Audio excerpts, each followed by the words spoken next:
Great. So welcome, welcome, welcome. Thank you so much for attending our session, Follow the Sound of My Voice. And it is a DEI leadership and radical listening presentation. So we have a lot of information to get to, so we'll go ahead and get started.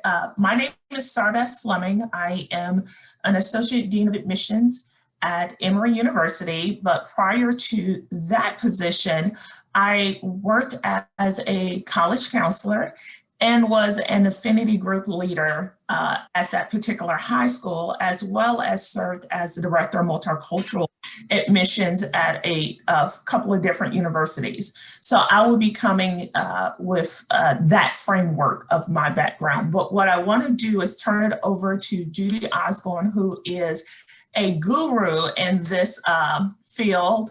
If you don't know her, hopefully you will get to know her. She is amazing and is such a wealth of knowledge.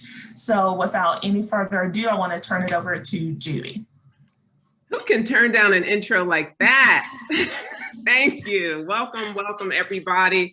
I'm really saddened that I can't see all of your faces, but I know you're out there cheering us on. So thank you for joining us today and for signing up for a workshop that you may not have even realized fully what it's about. But the idea of following the sound of my voice is really about following the sound of student voices and using student voice and centering student voice in schools as a resource for community building, but also as a place where top-down listening can happen, where our senior leadership can get involved, hopefully, and connect more deeply, intimately, personally with the constituents they serve, the students in particular.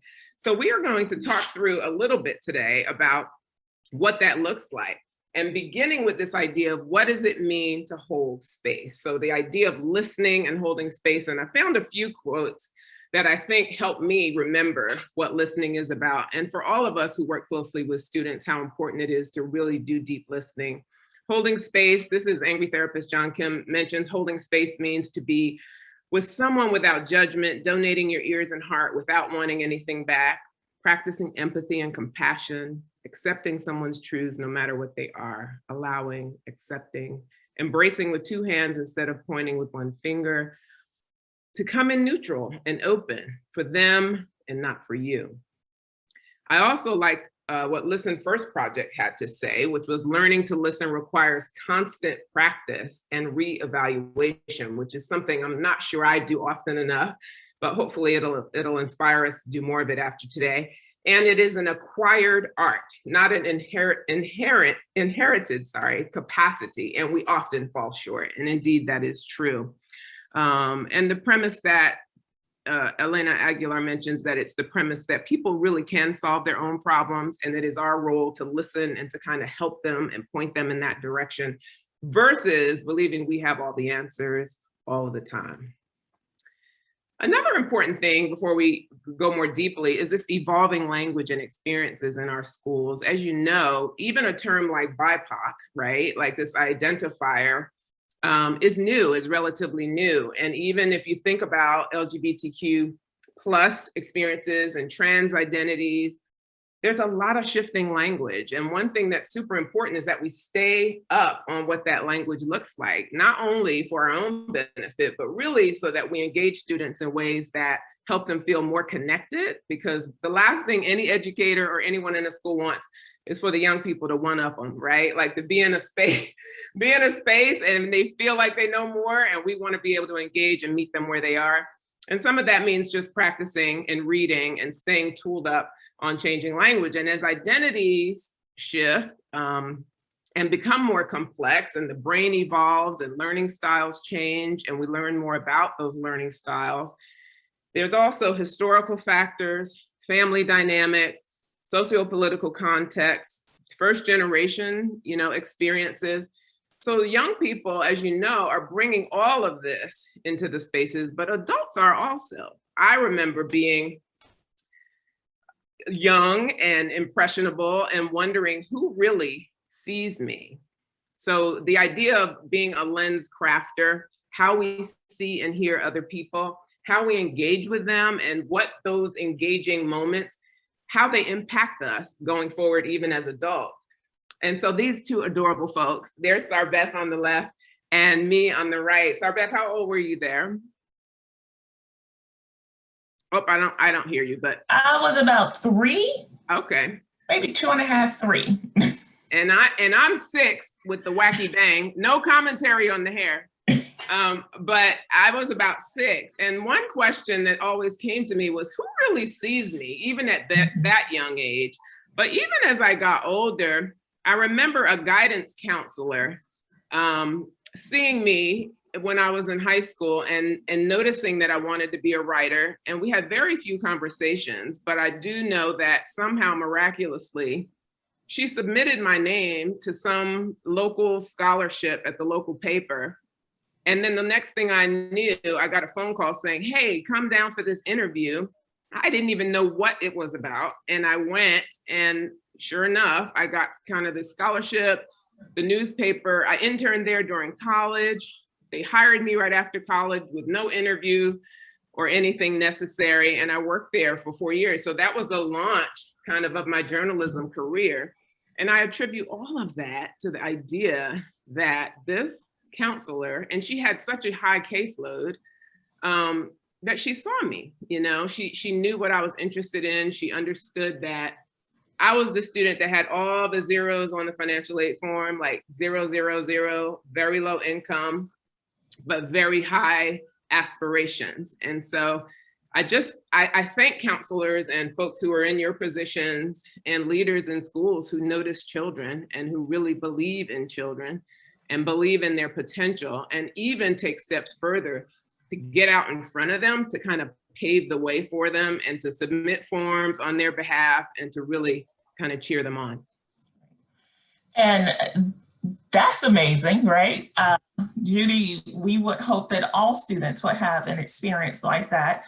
But on the flip side of that coin, I remember, and it was a story that came recently back to my memory when I went to law school, graduated from law school, and someone asked me out the blue, why don't you practice law? You are amazing with how you look at logical situations. And it forced me to think back to my advisor, first day of law school, and how we did not connect. If you know my background, if you know me, this advisor was the exact opposite. It just polar opposites, and never took the time to meet with me. We had our one required meeting during orientation and never reached out to me again. And as a person coming from my background, I honestly didn't know to seek him out or even ask for a change with advisors. And so my 3 years of law school,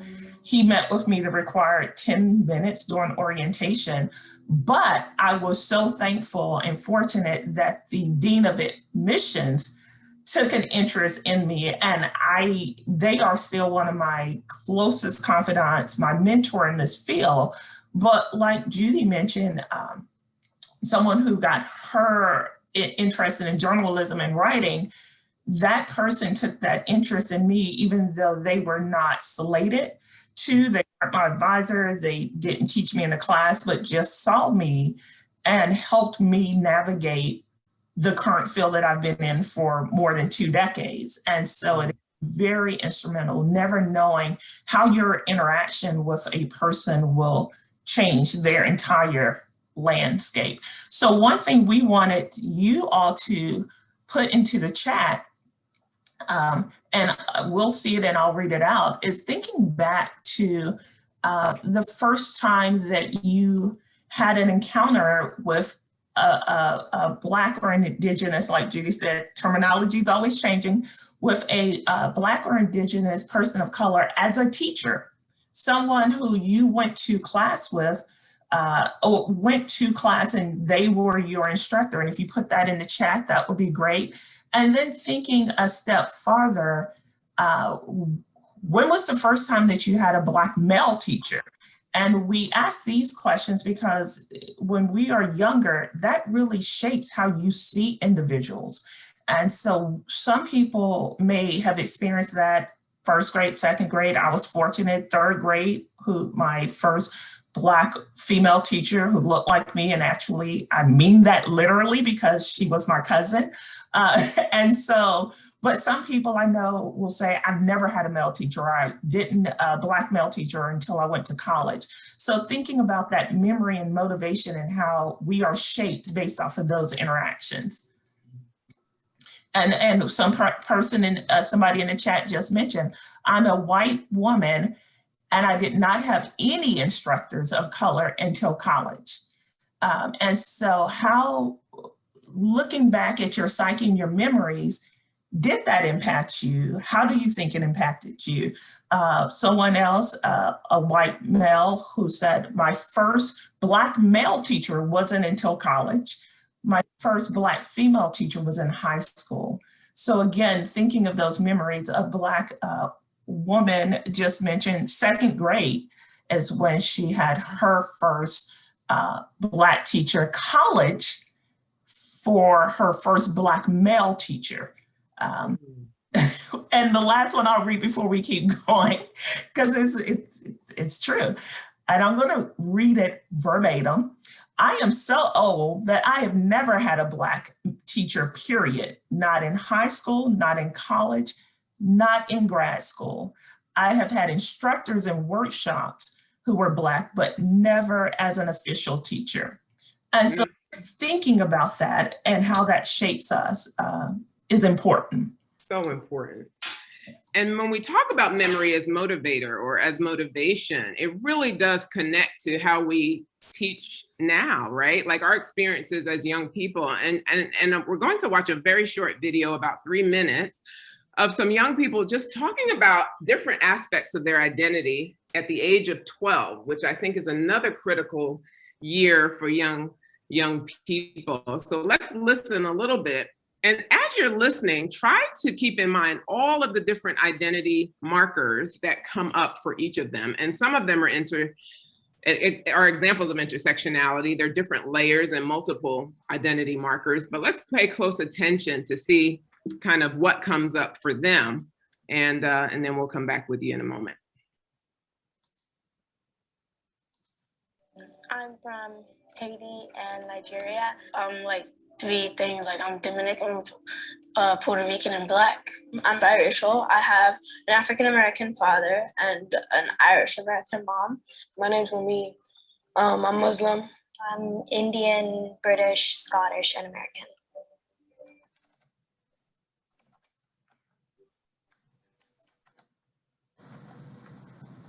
My parents are from Venezuela, and I was sharing like one of the foods that we eat, and then I got made fun of.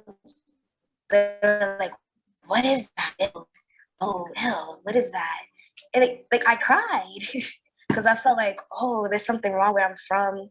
Like maybe like it's bad. Like I'm different.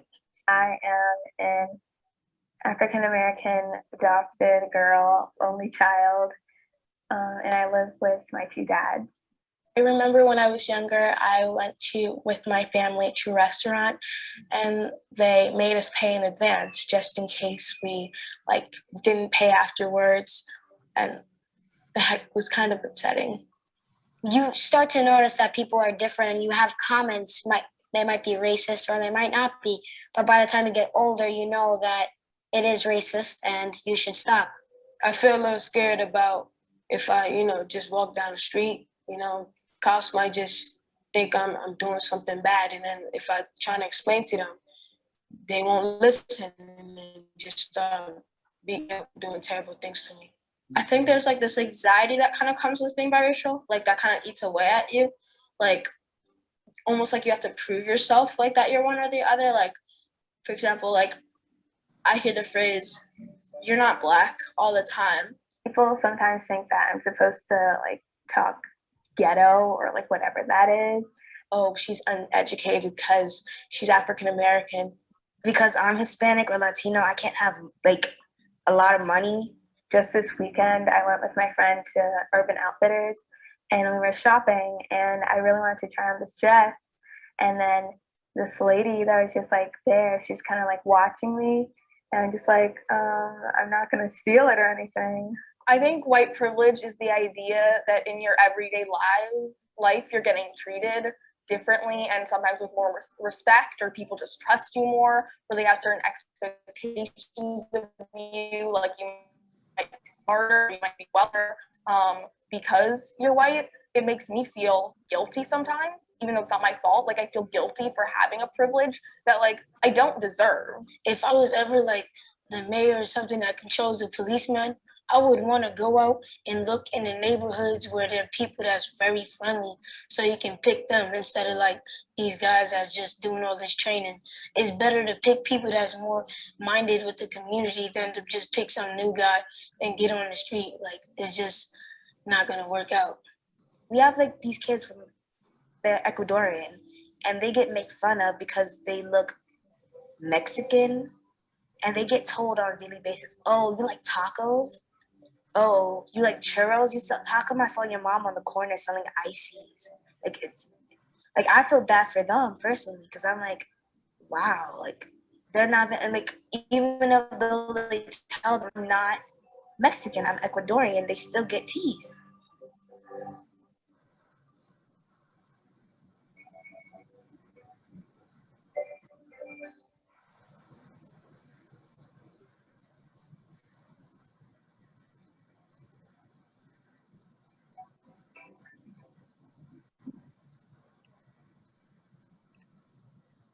It's so important to listen to young people. Now these are 12-year-olds, and all of this is on their minds all of the time. So when they're sitting in class, all of these images, all of these ideas that really are well beyond their years, or that should be, they're wrestling with all of this all the time. And so it's so important, I think, when schools are thinking in terms of institutional policy, initiatives, all of the folks who are in the boardrooms and at the senior tables need to be in the rooms with these young people. They need to be on a regular basis so that it doesn't feel abnormal when they're in there, in conversation, to find out, how can we co-create, right? Like, how can we engage their ideas and help build communities that they feel they're a part of and that they can take ownership of? So all of that to say, listening is active. Schools should be, and many are, conducting listening tours, talking to alums, talking to students and with students. And if the Black App pages and in the independent school world didn't teach us anything on Instagram, I think it teaches us to stay in close contact with what students are experiencing and how. So no matter what you call them, listening parties, the important part is to center student voice in leadership decision-making, and to respond to what they hear, and to connect, collaborate, create together.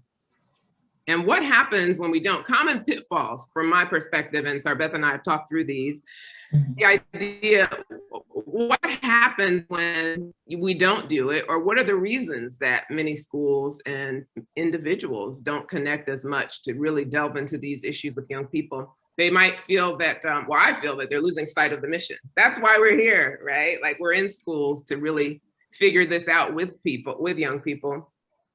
Many of us, and I've been one of them in the past, not practicing vulnerability ourselves. I shared with y'all earlier that I was the one with all the zeros on the financial aid form, and to say that in certain spaces doesn't feel good or safe at all. So I think that's another reason sometimes we don't want to open ourselves up in public or professional spaces to say, hey, I experienced this too, and it wasn't pretty.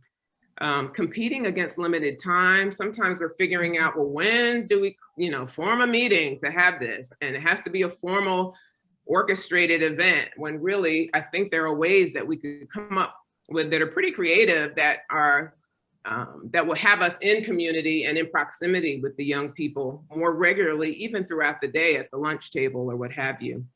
I'm gonna skip a few of these, but aiming for only big wins and quick solves. We want things fast. We want outcomes to be noticed so we can put them in a brochure or something. But really, it's about one baseball, getting to first base every time, and trying to uncover what some of the underlying issues are in a community so that we can address them. Again, fearing the hearing of honest feedback. We all think we're doing it right and well, and to hear young people say, actually, you're not. Right. Right? Like, it really, like, it hurts.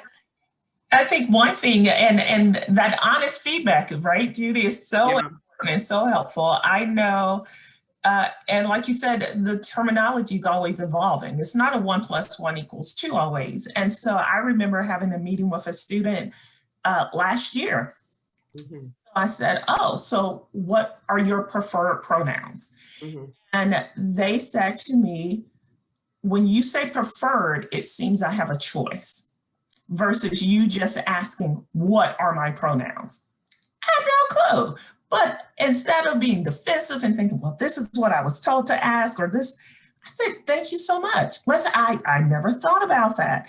And so instead, and that student became very close with me, and they are amazing. And so it was like, thank you for hearing me. Yeah. When I say that to others, they get defensive, and you really wanted to learn and understood the difference, and we had a conversation. So like Judith said, I think you have to go in with a space of, I am not the expert, no one is the expert, and how do I continually grow to make sure that I am as inclusive as possible? I love it. Hearing as healing, because it does heal the young people, and it helps to educate us in the community as well. I think, oh yes, so basically experiencing and perspectives missing, asking the right questions, or at least questions that get us closer, amplifying voices and collaborating with them. The answers are usually in the room, just as if we were to open this whole space up right now, all of us have input and answers and ideas that could make these ideas really run. And then providing the support and responding to the issues that come up, not just listening and hearing and then walking away, but actually chewing on these ideas and figuring out how they can move us as institutions, how they can move us forward. I want to listen to another short video. We're going to listen for about 5 minutes as a listening practice. And they are young people who are in high school who I think have lots to say and are able to name many of the issues that we deal with in schools in pretty just succinct and concise and prolific ways. So let's see if we can hear this one. And if you want to put key notes in the chat, I can share that. If you hear something that really resonated, I can definitely share that with the overall group. Thank you.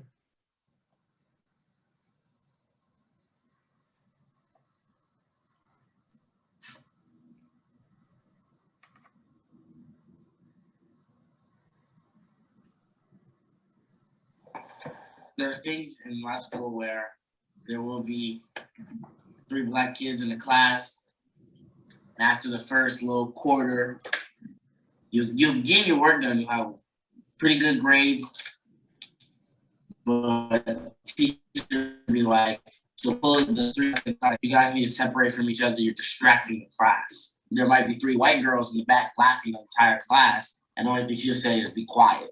Being Black comes with the stereotypes of being loud, disruptive, and always angry when you don't get your way. I just think I just wanted to be heard, I should say. Especially being one of the few Black kids in your class, just being heard is one of the big things for me. So I don't think teachers try to do it, but they do. I'm the one that gets sent out the classroom. All the kids look at me like, oh, he got issues, he gotta leave the class every 3 periods because, but that's just, it's also my fault because, that's who I choose to sit next to, I remember back in first grade, this situation really happened first. So I forgot why, but for some reason, a girl was crying, a white girl was crying. And the teacher called me and the girl told her that I made her cry, I pushed her down. I was like, I didn't, because I actually hadn't. And I kept on saying I hadn't, it wasn't me.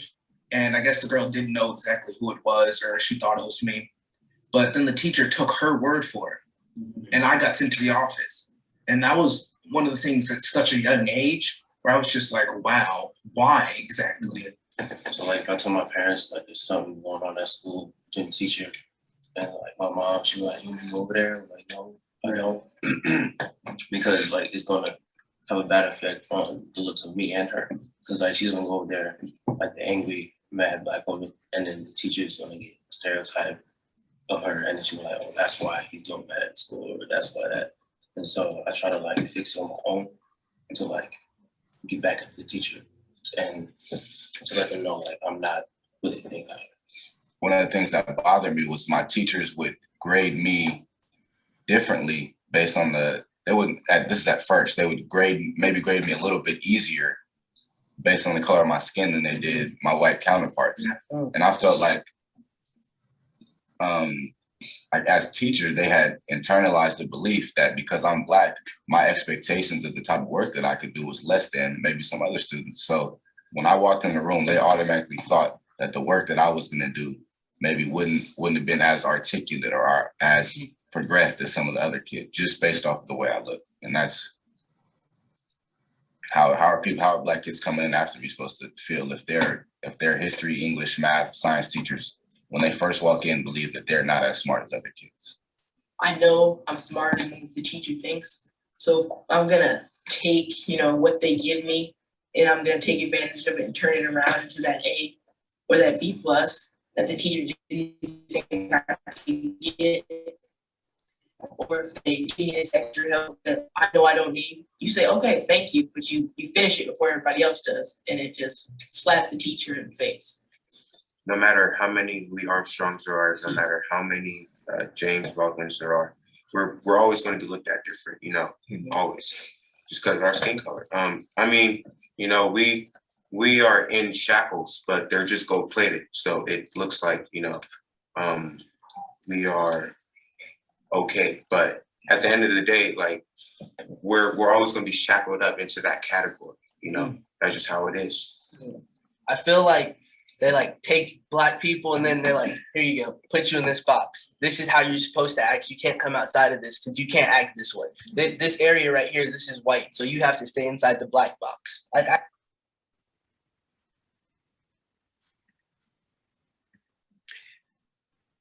I hope you were able to hear it. I'm not sure. I think someone at least out there had some sound issues. And what I'll do is put the links. I'll send out the links to these videos on YouTube so that you can access them later.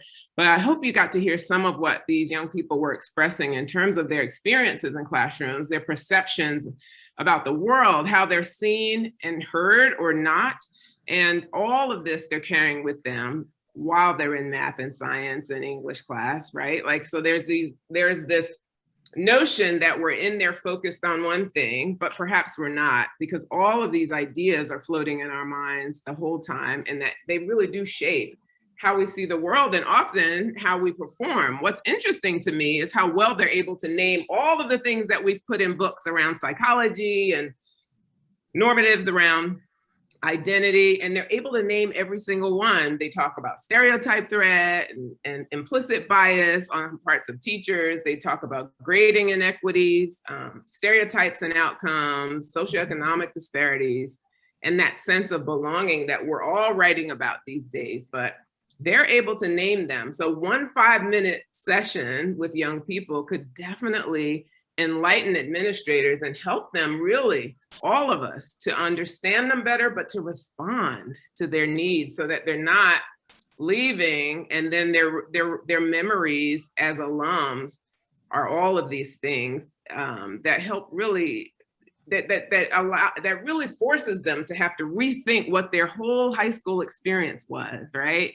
So I just think it's super important to be able to listen. The affinity spaces, and that was an example of one, is another resource that schools should be using. I know many schools are proud to say that they have them, but are they utilizing them as resources for moving their institutions forward? Are they really checking in to find out what topics are coming up and where they can add support, where they can co-create with students to develop new initiatives, to create new policies and processes that are happening in our schools, and to really just be forward thinking and to create new things that students behind them could be able to benefit from. So making sure that we're utilizing great videos and poems. We use a lot of spoken word poetry in our affinity spaces so that we're asking students, what did you hear this particular poet say? And then our response, what do you want to say back to them? And those are prompts that we can use in our affinity spaces, but they're really prompts we can use as institutions. What did I hear you say? And what do I have to say back? In what ways can I really help move all of these ideas forward? Asking good questions. What would be useful for me to know about you as a person? Asking a young person that question. What do you wish was different about your school? And if you could design a school, what would it be like? And where are we missing the mark? Because the school that you're imagining, how can we be that school, right? And then how can we as adults partner and fix and create? What mistakes are we making? And I think we have to be willing to hear those hard answers, right, Sarbeth? Like, Definitely. we don't want to hear them. I know I don't, but I am willing to risk being in a room with 10 young people, probably more than 10 adults, to be honest. And because I think they will tell us the truth. They really will. Checking my time. We're gonna probably, go ahead, you go, Sarbeth. And I was just gonna say, I think it's critical, right? How are we using that affinity group space? I've been an advisor for affinity groups, and you've been in the room with me. I'm like, what can we change? What's going on? And then taking it the next step. I will be your voice so that you don't have to worry about, like the young man said in the video, of, I don't want to say something because if my mom comes up here, then she's going to be seen as the angry, threatening Black woman. So I'm just going to try to deal with it on my own. And that's not fair, right? And so I will have students and say, Ms. Fleming, this is continually happening in this department, and it's happened to several of us. Like, okay, you know what? Affinity group, safe space, your name will never be brought up. But if this is an issue, I will take it to administration and we will have this conversation. And it is one of those that once you tell administration, they can't say they didn't know. They can say, I decided not to act on it, which is their prerogative. But as students, they know that there is support there. We're going to take a risk and show one more short video. It's only just a few minutes, but I think it's important to demonstrate, because we know that in our schools these days, about 80% of teachers are white. And I think we have to also envision what that looks like for students of color, but also for white people who are in these spaces and what their roles could be. So I want to show this short video. It's about 3 minutes. So the question becomes, how do we make an impact? How do we try to make things better? I think that as a teacher, you owe it to your students to know that you're going to be there for them. If it means having these conversations and making sure that marginalized students are central to these conversations, you get the decision to step away from this reality, and I can't because of what I look like. And I feel courageous conversations are the first thing to start that. I don't like to be in classrooms where the question is, okay, do Black lives really matter? Because it should be a given. I should talk about what are we gonna do to get those Black lives to matter to different people. I'm a straight white dude. I have a very specific and certain position, in a lot of places. And I think that being able to honestly look at yourself and being I'm white, I'm probably do racist things sometimes. You should try to be aware of that. I think that can be sort of scary to do, especially when there's such a stigma around those words. Mr. Galanis, who's he's a man who happens to be white, whereas though he has this privilege, he's actively working on unlearning those sort of ideas, and he's trying to change other people's lives by examining his very thoroughly. And so I feel those are just things that he demonstrates in his classroom. Yesterday's conversation kind of made me think maybe I need to be a little bit more kind of small scale microcosm and think about my own life. So that's something that I hope to get better at. All of the students see themselves and see me in certain lights. They see where we are in the hierarchy of America, and they might not always want to connect with me. So anytime that I can sort of bring my own humanity into it, I feel is important for modeling for them. Out of curiosity, just by a show of hands, how many people had a conversation with somebody in their family about anything we've done in the last 2 weeks? How many people have people in their family they would be kind of uncomfortable having a conversation with about some of the stuff we've talked about the last 2 weeks?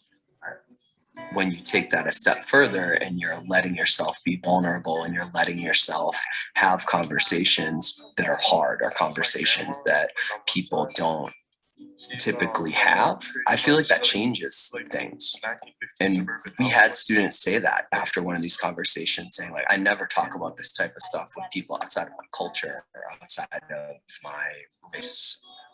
And I think that when we can cross those divides, that brings a real shift to the kids, a real shift in consciousness. Overall, we're hoping that we can have the courage to take the responsibility to live this, to take the information that we learn in school and try to apply that into our own lives. So what can I do in my life to try and make the world more equitable? People who have marginalized identities, the least that we can do is value them. And I feel like courageous conversations should just like not only just be like talking about an issue, but talking about it in like a practical, in a productive way. I hope you were able to hear, and I know some folks were asking about links, and we will put them out free. Thank you so much, Sarbeth. And if Yes. you're just listening, the first one is Being 12. If you Google Being 12 on YouTube, it will come up. The second one is Chapter 1, High School. And the final one is Showing Up, Courageous. Well, I can't remember the full title, but I think Sarbeth put it in the. I did.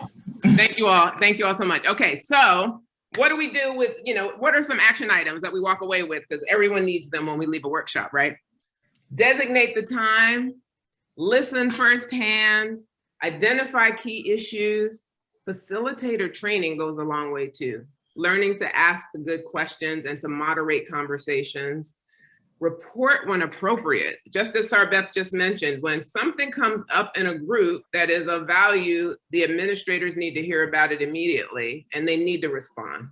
Practice and repeat. This is literally the thing that we all are doing probably or need to continue doing, but if we're not doing it, we need to start, because I think it's a matter of survival for many students in particular communities. Comments are not turned off, but maybe they are in here, but I wanted you to be able to put in the chat anything that you consider a takeaway or have additional questions about, and we'll try to facilitate in the last couple of minutes we have together. But also after this, the conversation continues in your other workshops, but also we're accessible for additional questions and discussion as well. I want to thank you all for being here, and I hope you do, practice listening as a skill and an art, but also use it as a tool to help make our schools better. Let's see what we have coming up here. All right, the links, we got that. Thank you. Thank you all. Thank you all so much. Oh, thank you. Thank you, Sarbeth. Oh, and thank you everyone for coming and listening and learning, right? As Judy mentioned, as we mentioned, this is it's not a 1 + 1 = 2. It's not a finite subject. It is something that we have to continually listen and grow and research. And Judy, there's a question that I'm sure you have a plethora of suggestions. So I'll let you take that about book suggestions, but I will suggest one podcast. And if anyone who has contacted me recently know that I am an advocate for this podcast, it's called Empowering First Voices. And it is a group of first-generation college students who decided to get together. They are freshmen, first year, second year, third years, and fourth years in college, who are just talking about their experiences. And it is a 30 to 40-minute podcast each section, and they just tackle a different topic. Food deserts during spring break at their colleges. If you are Muslim during Ramadan, what happened? And so it is an amazing podcast. These young individuals just got together and decided, if we're experiencing this, then I'm sure others are. And it is I just can't plug it enough. I listen to it every day for my daily walk. It is called Empowering First Voices. I love it. And believe it or not, this is going to sound odd, but there's a graphic novel that's written for middle schoolers, but I enjoyed it tremendously and used it in a workshop once and got some really great results. And it's called The New Kid by Jerry Craft. Amazing illustrations and great topics of discussion that can really be taken to the next level. And it's about a Black middle schooler who ends up in a predominantly white prep school kind of situation, but his entire journey throughout the year or the couple of years that he's there. And it's fantastic. And I think you get a lot out of it just as a quick, fun, engaging read, but also lots of issues come up that can be explored with any age group, really. And teenagers like it as well. And it's called The New Kid by Jerry Craft.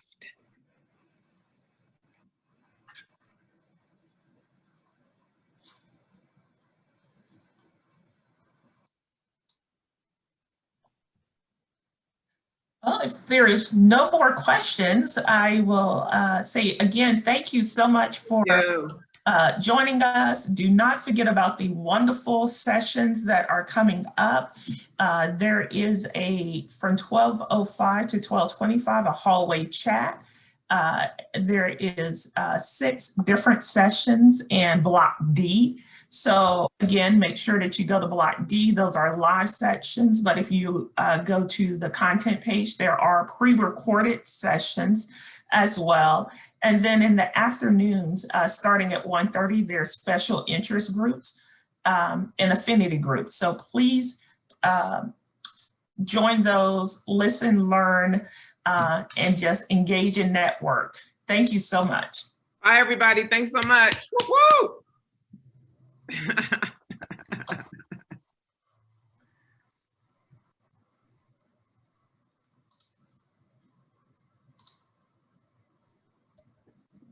Hey, Judy, can you hear me?